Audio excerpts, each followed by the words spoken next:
भाजप आणि मनसेच्या युतीची चर्चा ही योग्य पातळीवर सुरू असल्याचं आशिष शेलारांनी म्हटलंय। भाजप आणि मनसेच्या युतीच्या चर्चांना आशिष शेलारांकडून दुजोरा मिळालाय। तर मनसे, शिवसेना आणि भाजप हे एकाच विचारांचे पक्ष आहेत असं गुलाबराव पाटलांनी म्हटलंय। तिघांमध्ये झालेली चर्चा ही काही दिवसातच बाहेर येईल असं वक्तव्य सुद्धा गुलाबराव पाटलांनी केलंय।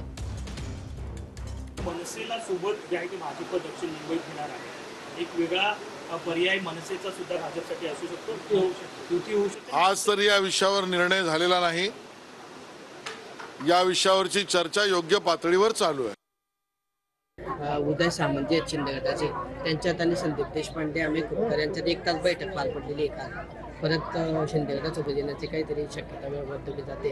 कोणाची? मनसे। हे बघा, मनसे आणि शिवसेना आणि भारतीय जनता पार्टी हे एकाच विचाराचे आहेत। शिवसेना असो, मनसे असो, हे सगळेजण एका विचाराचे असल्यामुळे साहजिक काही सांगता येत नाही। ते बैठकमध्ये काही त्यांची चर्चा झाली असेल आणि चर्चा झाली तर काही दिवसांनी ती बाहेर येईल।